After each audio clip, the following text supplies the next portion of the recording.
If you looked at any of the companies that have had big breaches, they all have huge security staffs, but unfortunately, they are not fit for purpose.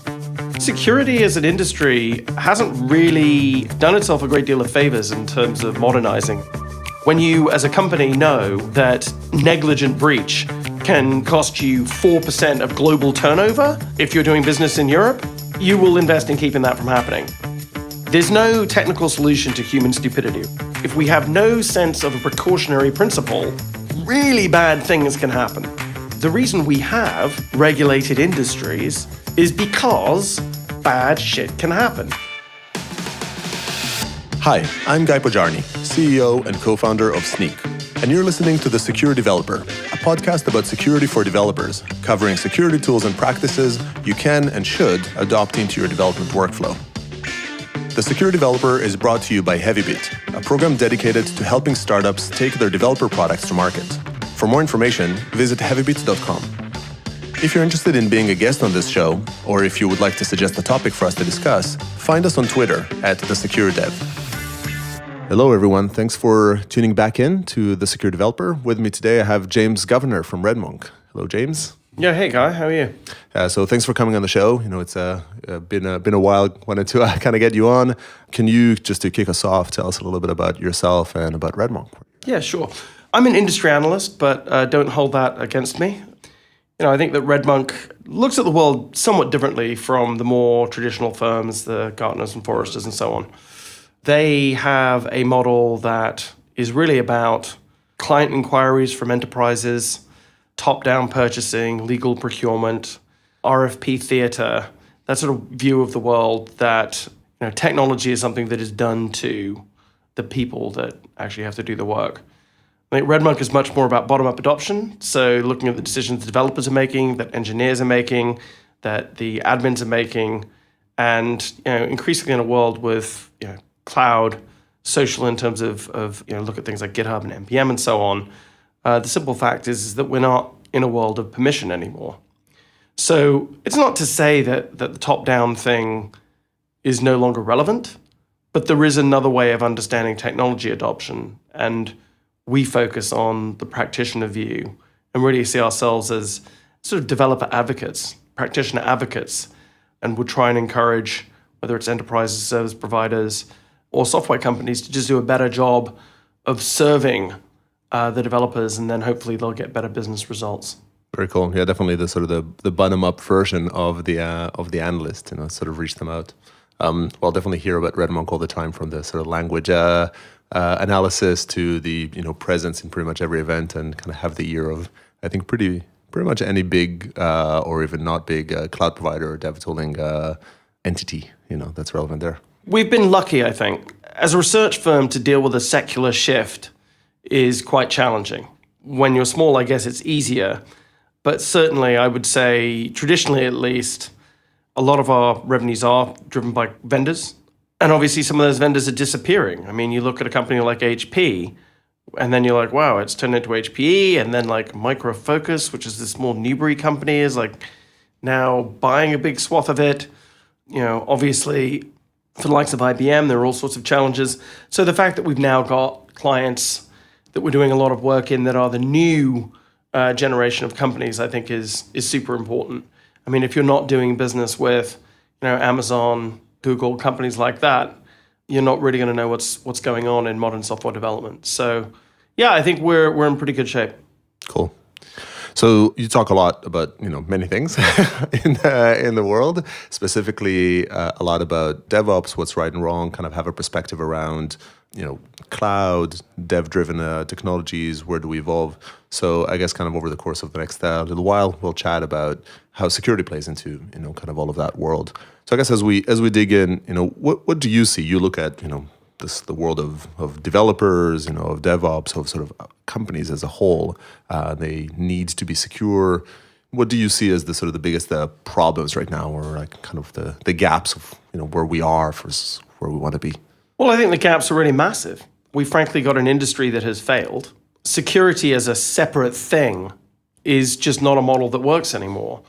And yet we've got entire industries, audit, compliance, look at the security in the big banks, or, I mean, let me tell you, if you looked at any of the companies that have had big breaches, they all have huge security staffs. But unfortunately, they are not fit for purpose. If it turns out that the problem is a vulnerability in struts in an older version that you haven't fixed, I'm pretty sure that auditors had signed off on all of the processes there. But then you end up with a really significant breach. So I think security as an industry hasn't really done itself a great deal of favors in terms of modernizing and becoming, as I say, fit for purpose in the new world. Then you've just got all of the, what does it actually mean to secure infrastructure when it's running on the cloud? We've gone from, the cloud is insecure, to, don't worry, the cloud is completely secure, to, shit, it really isn't. And so I think thinking about the cloud undoubtedly can be more secure, but that doesn't by definition mean it is. That's the gap that we need to address as an industry.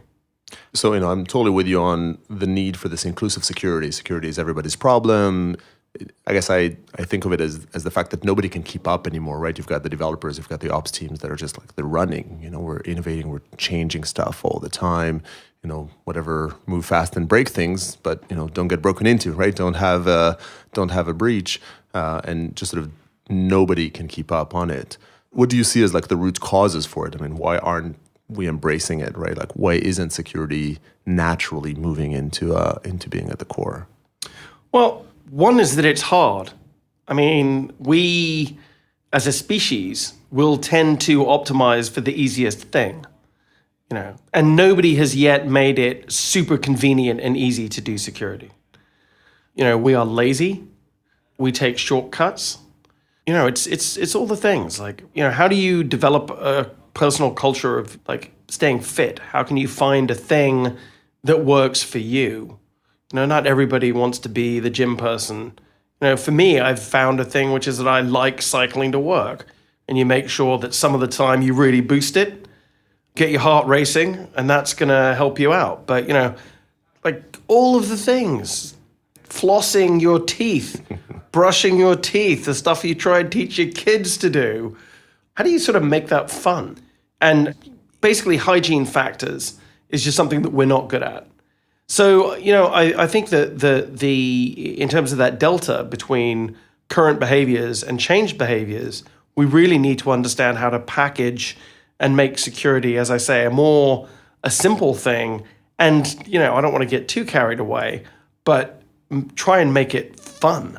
I think making security fun is key. I agree with that. I find I do a lot of talks about security, right? And security fundamentally is boring. I mean, it's insurance, it's risk reduction. It's not an exciting thing. You haven't built anything. You don't have something to show for it. But hacking is fun. Hacking is invigorating. It's something where you feel like there is a problem, a challenge. I want to break in, and I've succeeded. So that's definitely one means to do it in the education side. Definitely relates to the sort of this desire to make security fun. But there's just all this heaviness of responsibility, right? There's no room for error, and it's hard to have fun in that context. Well, I think that's a really interesting example, and that's one where as an industry we are beginning to do a bit better. And if you just think about rewarding people at all different levels, and sometimes it's just acknowledging them, but bug bounties, but just thinking about when somebody identifies a flaw, dealing with it in the right way, so that everybody feels like, A, they're acknowledged, but B, that the problem was dealt with. Because, what you don't want to be is a situation where someone identifies a problem with your code, they come to you, they've bothered to come and tell you about it rather than just announcing that they found it, or selling it on the black market or something. Or selling it on the black market. So how do we reward them, and how do we make sure that, there's the social factors, but also, like paying them, you look at some of the things. Again, I feel like that as an industry, if it's going to be fun, it has to be rewarding. I mean, we're certainly pretty good as an industry at supporting ego-driven behaviors.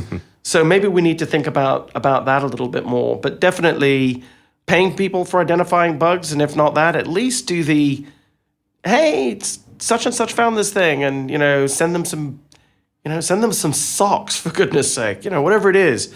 But I think that that's one that we're beginning to do a little bit better on. But as you say, it tends to be for the hacker aspect rather than the hygiene aspect. Yeah. That's the defender. It's hard. It's a little bit more sexy or kind of compelling to be on the red team, to be on the one that's sort of breaking in versus to be the one defending. I find the same sentiment when I worked in security and then kind of moved into ops and now back in security. Then I felt like, if you go to Black Hat or any security conference, when you're back, you kind of want to curl up in a corner and cry, right? There's no sort of everything is the world's against me mindset. While when you go to a Velocity or some big sort of DevOps conference, everybody's kind of together and singing Kumbaya, and so we can make the web better. There's a community of people that love this, and that together we're going to make the world a better place. Kind of lacks in security. I think there's a set of conferences, or community mindset that embraces security. I love that bug bounties are getting more widely adopted. Conferences like DevSecCon, it's running now. So that one has more sort of security consciousness. O'Reilly's trying to do this with O'Reilly Security to be more kind of a positive, be the defenders conference. So there's definitely elements of it. I still feel like we're sort of not gamifying. We're not getting that. No, and it's very early days, and I think that to draw parallels, if we think historically, testing was not something that developers did. They're like, no, I'm a coder. I write code. I let the people that aren't quite so good do the testing, or that's for someone else. And of course, now that sort of sounds absurd. Of course, developers do their own testing. But if we look at the things they are currently doing that with, clearly, unit testing is canonical. We understand that, and that is something that we now do. But thinking about test coverage, clearly, functional testing, there are areas that we are doing more. But security testing is still not something that we've made easy enough and then baked into the tool chains. But I think the fact that we were able to take testing from something that somebody else did to something that we now do ourselves and take pride in, and you get people bragging about how many tests they wrote for like a few lines of code. That revolution, we do need to be thinking about that those approaches in security. Do you think there's examples of kind of key shifts if you look at indeed, testing and embedding that? Were there kind of key means of success that helped us drive this to the mainstream? I use testing as well as an example of something that we want to do it, but it's hard to kind of pinpoint how did we tip that balance. I'm not sure if it's entirely tipped. Testing still needs more love, but how do we move it into the mainstream? Well, it's a really good question. You're always looking for sort of patterns of success and how this stuff took off. And I think some of it was kind of to do with resource constraints. And that's always an interesting one, because at the moment it very often feels like we don't have a lot of resource constraints, at least in availability of software and hardware resources. But look, Kazuki Kawaguchi was sitting there at Sun Microsystems, and he didn't want to be waiting for others, right? So he was like, well, I got this server under the desk. I'm going to build this thing called Jenkins. And, I know that these days, oh no, I'm going to use Travis or Circle or whatever else. But the simple fact is that notion of actually we've got some resource here that we can use, and we're going to use it ourselves to become more effective. There's some interesting things there. He was an individual that's made a really big impact, I think, on the industry in terms of thinking about testing. He acknowledged that it was good and important.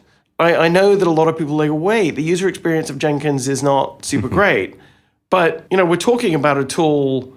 It was a lot easier to use because it was something that someone could do themselves. And he is profoundly about how do we just make things actually easier for people. It's difficult because over time a product becomes so much bigger and there's so much other stuff and there's so much configuration. But I think the spirit of the work that Kazuki did is definitely something that we can all learn from. Because to me, he, in terms of the tool, and he as an individual, changed the industry. And, it's dangerous to, I think, do too much hero worship or the idea that one person changed the world. But sometimes the right tool at the right time, hitting a movement where people are like, we need to do more testing, can be super effective. Yeah, agreed. I think making something easy is a core success factor, it seems, in pretty much everything that we do. And the less visible it is, or the less naturally visible it is, the more important it is that it be easy. There's the level of you care, and there's the level of how easy it is, or the level of friction that it creates. And you need the friction to be lower than the level that you care, right? You need to care more than it is hard. So, we spend a lot of time talking, and also the news and breaches kind of help us a little bit growing how much people care. But then we have to lower the bar, where for the typical security tool, that other line of how much friction it is, how hard it is to use, sometimes how expensive it is to use, is super high. So you just don't care enough to mobilize to action. It's very interesting because we've been through this period, and as I say, I think security has sort of failed in a sense. But one of the things there is also just the nonsense spoken by because you read the consultant reports, and it's like, after a breach, a business is going to have this huge problem. It might be share price there. And there were these made up, spurious, they will have gone out of business within 3 years. Let me tell you, all of the large companies have had significant breaches, and they're still there, right? Yep. But sometimes stuff does begin to change. Sometimes people do lose their jobs. And I think at the moment, certainly what we're going to see with like GDPR as a regulation, that's going to really concentrate the minds. I mean, when you as a company know that negligent breach can cost you 4% of global turnover, if you're doing business in Europe, you will invest in keeping that from happening. You will invest in keeping that from happening. Yeah. And if you're investing in keeping that from happening, you're hopefully, as we understand today, investing in people and the tools that they want to use. And at the end of the day, there is a trigger that is fairly universal in getting people to do stuff, and that is to pay them. Yeah. So, I think rewarding people for better behaviors is a big part of changing them. Interesting to see if people explore sort of security champion rewards inside the engineering team. Say, okay, in the engineering team every month or whatever, we will, give some substantial reward, whatever, if it's financial or like send you off on a vacation or whatever it is, or just bragging rights even, that comes in, for the person who has contributed to security the most this month or something along those lines. Well, it's super important. Look, I mean, but it's all, as you say, it's all to do with the fixations we have. Like, we don't want to reward maintenance. Like, maintenance is bad. Well, let me tell you, I don't want the bridge I'm driving over to collapse. Yeah. If I think about my house, sure, just slap on some paint is great. But actually, you need to, if you're doing a window frame, you've got to take the paint off. You've got to repair the putty. You've got to let it dry properly. That's how you're going to get results. But we don't, as a culture, reward maintainers, teachers, nurses, immigrants doing shitty jobs that actually, in many cases, operate the thing we live in, and then we just want to support the people that are in marketing. I mean, I think that we need to, as a culture, I think that's part of the problem, because security is maintenance, right? It keeps the lights on. It's not necessarily the cool new thing, and I think that's part of the challenge. Indeed, it's invisible, right? It's not. You don't get rewarded. If you invested a lot in security and you didn't get breached, like if you bought an amazing new lock for your door and nobody broke in, was that investment worthwhile? Right? Mm-hmm. There's no clear indicator. It doesn't hurt until it hurts really bad that you didn't invest. But there's no like intermediate feedback loop to say, oh look, some of the pain went away because I invested, this amount in security. And it's really beautiful when you see it done right, actually. Yeah. So there's an organization, it's a roll-up of, I think, 5 Blue Cross Blue Shields in the States, HCSC, right? And so they are under a regulation called high trust.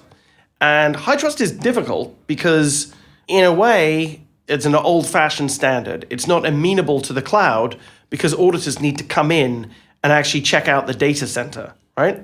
So that's the bad news.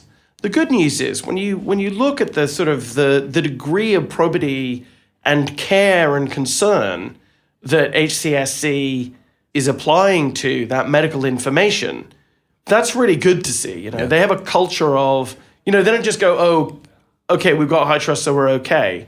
They're like, no, we need to take everything as far as it can go because this is people's healthcare information. I mean, compare and contrast. It is staggering to me. And, this isn't a security flaw in a sense, but it is a we don't actually care about things. So, one of the NHS trusts wanted to get better results. Well, it was either liver or kidney cancers. And let me tell you, if you have one of those things, you don't give a shit about the security of medical information, right? You just want... But they just said to Google, here is like over 1 million medical records. Go and see if you can fix the problem. Now, on the one hand, okay, good. I want Google, machine learning, DeepMind, looking at improving healthcare outcomes for cancers. I mean, no doubt. But on the other hand, they just dispensed with all of the normal clinical controls concerning user and patient data in doing that. It's sometimes quite staggering how little respect we have for this information. But how do we balance that with pace? I mean, today, one of the buzzwords of the day is digital transformation, right? And really, at its core, it's all about speed, right? It's all about the fact that you want to mobilize, to react to a market need faster. You make your development process continuous. You tap into kind of cost-effective technologies like cloud and the likes. And, you build up and you move faster. But if you move faster, this is, again, the sort of the move fast and break things. You're taking risk.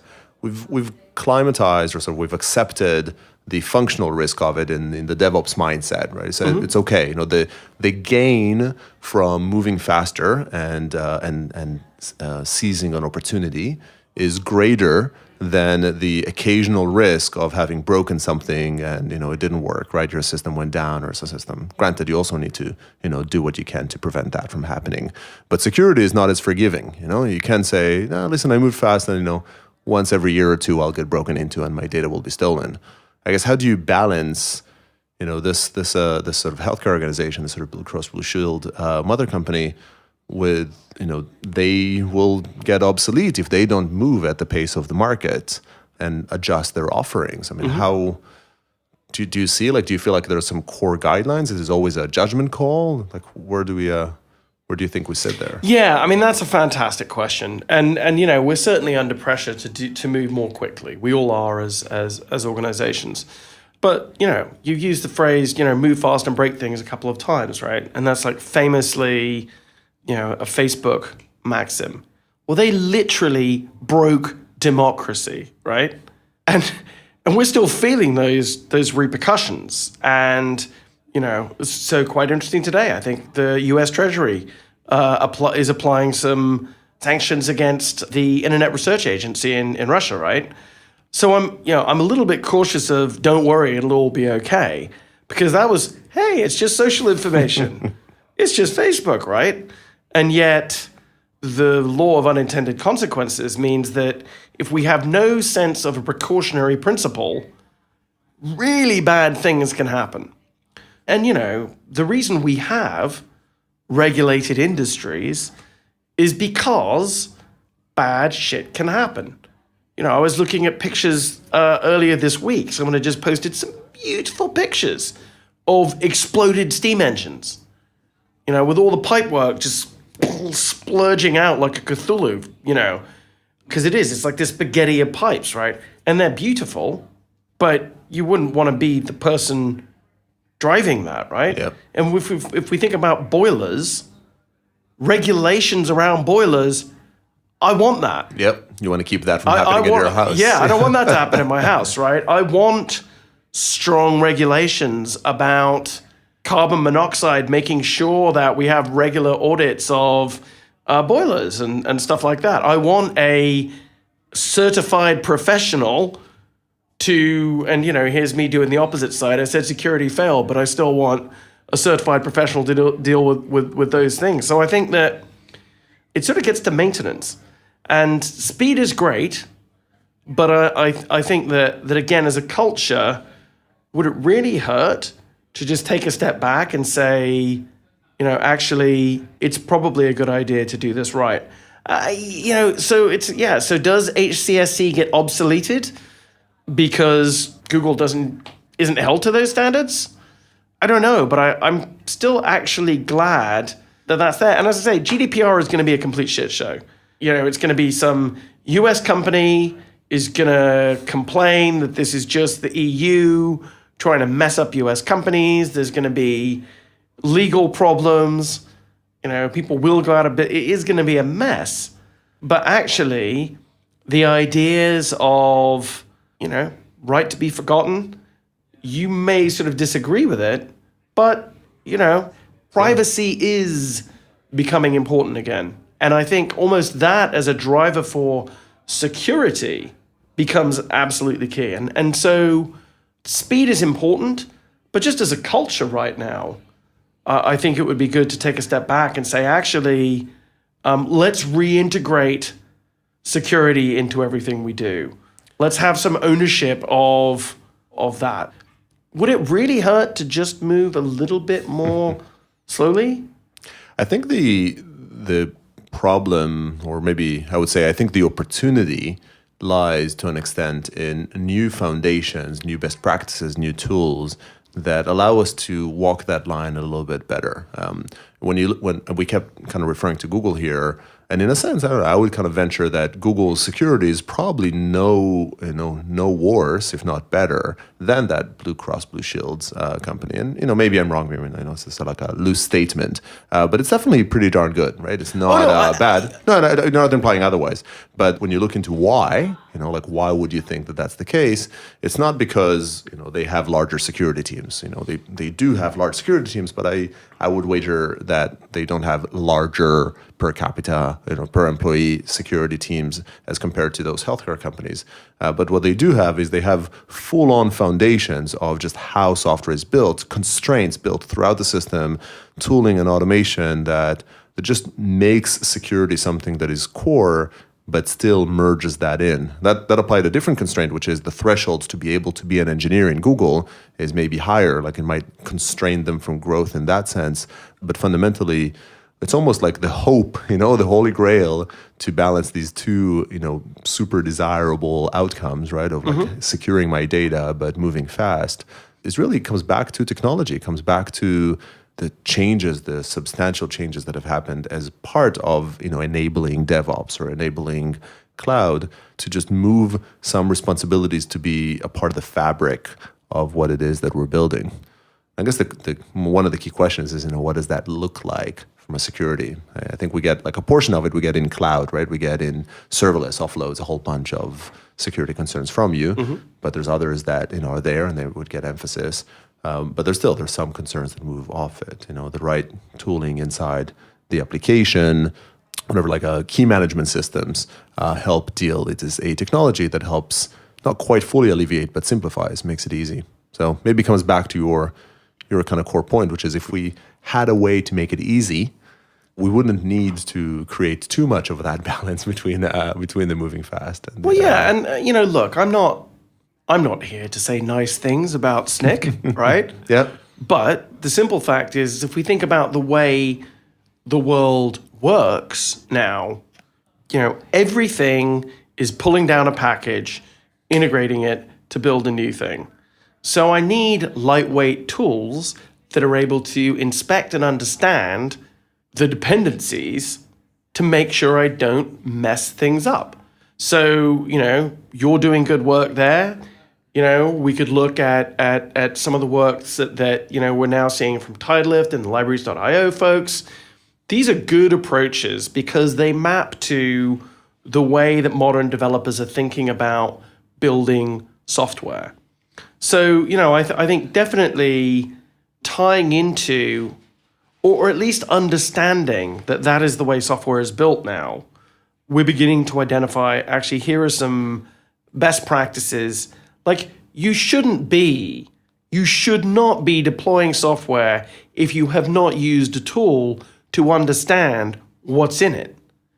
You should understand the license, but you should also understand, as I say, what are the dependencies? We should also understand, if we're taking this approach, then it's that. Dependency management, not just from a security perspective, is super important. Because otherwise you can just have like a left pad example, right? Like, just understand what you're building. Good luck with that, I guess. I think the interdependent web, right, the sort of the fragile interdependent web is indeed a problem. So, I'm happy to be contributing kind of with Snyk to a part of it. There's also third-party services. If when Dyn went down with that big DDoS attack a couple of years back, I think, and it takes down a whole portion of the internet because we all depend on it. What was it, the NHS side or one of the government side that was serving Bitcoin mining scripts because one of the third-party components that it was using was compromised. We're definitely interdependent in a pretty big way. Yeah, and that moves into the internet and the paths.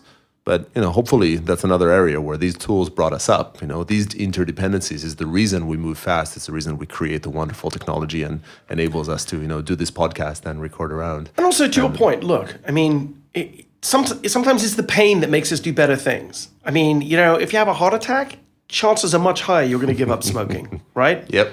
And getting the pain, and we have had some really big examples lately, that begins to change behaviors. But I think it's important to work through the pain and not be like, oh yeah, we won't worry about it. So yeah, I mean, I do think that it is important that, and that's the thing again about GDPR. Like someone's going to get hit, and they're going to be like, why me? Well, actually, it's going to be applicable to everyone. And you know what? If you are the one that gets caught, that is bad luck. But if it drives better behaviors, then you may be better off for it. Yeah, maybe you needed to do a better job. What doesn't kill you makes you stronger. Yeah. Google, unbelievably good at security, right? I certainly wasn't saying...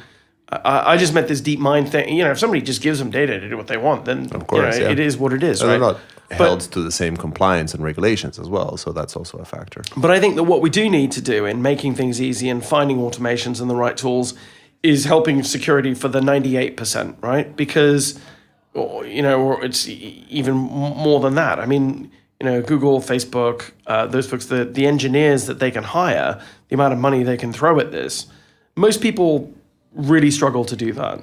So we do need to have empathy for Marks and Spencer's or Kroger or HCSC or, because the bottom line is, or Barclays or, because it used to be the financial services companies in London, they were like, yeah, we're going to hire all the best developers. And they're like, oh yeah, all the best developers want to work for the web companies. So they are under pressure now. So yeah, and I think that's true of all, that's part of, you said digital transformation, that's where we are. I mean, that's why people are using serverless, because infrastructure is hard. Not everybody wants to spend their time foodling around with Kubernetes, right? So, I don't really know what the answer is. Now, one of the things you were like, who does it well? I think honestly, partly because the stuff is hard, there are not that many organizations doing this stuff super well. Where is the Stripe of security?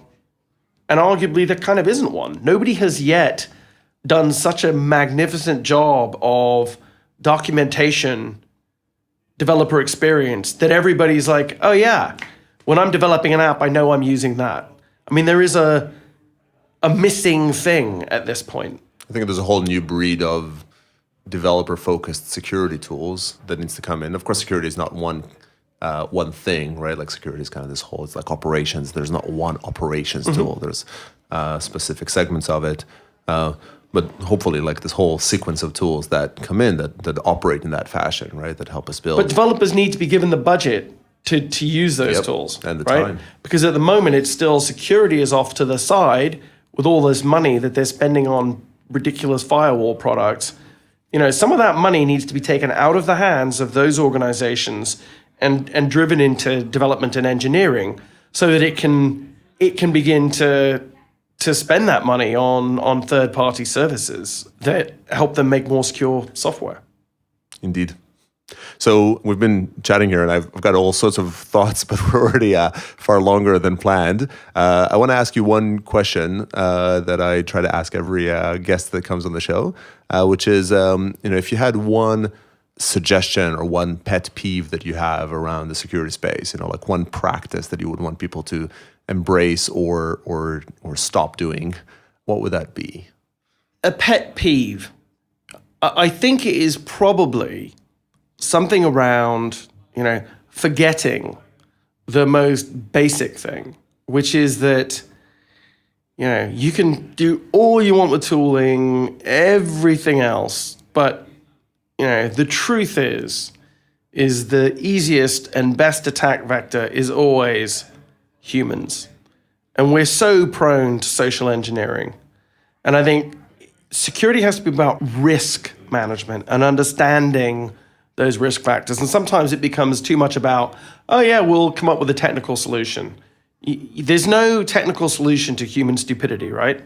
And people will always be gained, which is not to say should attack people. We need to have some empathy for the fact that people will make mistakes. So I guess that's it annoys me sometimes where you just get, people are like, this is a solved problem.